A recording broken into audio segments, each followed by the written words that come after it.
আজকে সন্ধ্যার নাস্তায় ছিল তান্দুরি চিকেন।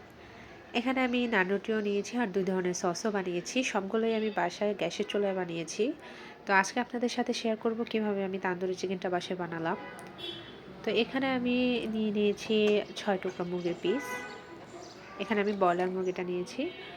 তো মুরগির সাথে আমি এখানে জিরা গুঁড়া, ধনিয়া গুঁড়া দিলাম, মরিচ গুঁড়া দিয়েছি, লবণ দিয়েছি, আদা রসুন বাটাও দিয়েছি।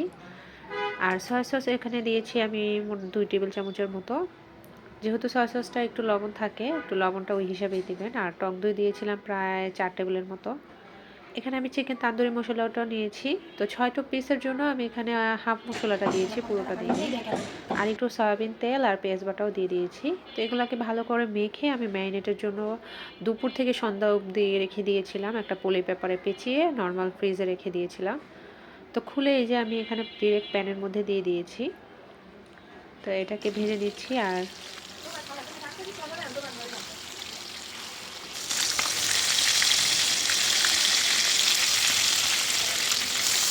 এটা মাঝে মাঝে আমি একটু ব্রাশ দিয়ে মশলাগুলো আর তেলগুলো বারবার দিয়ে দিচ্ছিলাম।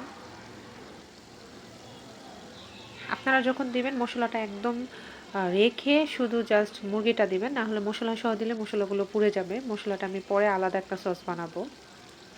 এই যে এখানে আমি একে একে বাকি মুরগিগুলো দিয়ে দিচ্ছি। এটা যখন ভাজবো তখন একদম মিডিয়াম হিটে ভাজতে হবে। হাই হিটেও ভাজা যাবে না, আবার একদম লো হিটেও ভাজা যাবে না।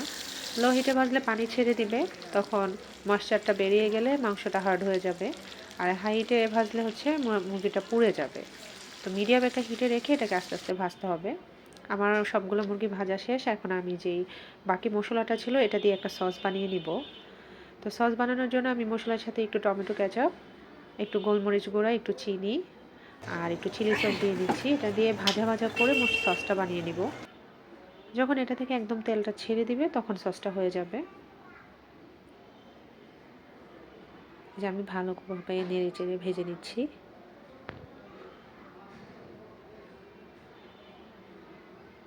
এই যে তেল থেকে মশলাটা আলাদা হয়ে গিয়েছে, তার মানে ভাজা হয়ে গিয়েছে। তৈরি হয়ে গেল আমার তান্দুরি চিকেন। আমি আরেকটা সসও বানিয়েছি। সস বলতে ওটা মেয়োনেজ আর কি পোস্ট ডিম দিয়ে বানিয়েছি। সেটা আমি আপনাদের সাথে আরেকদিন শেয়ার করব।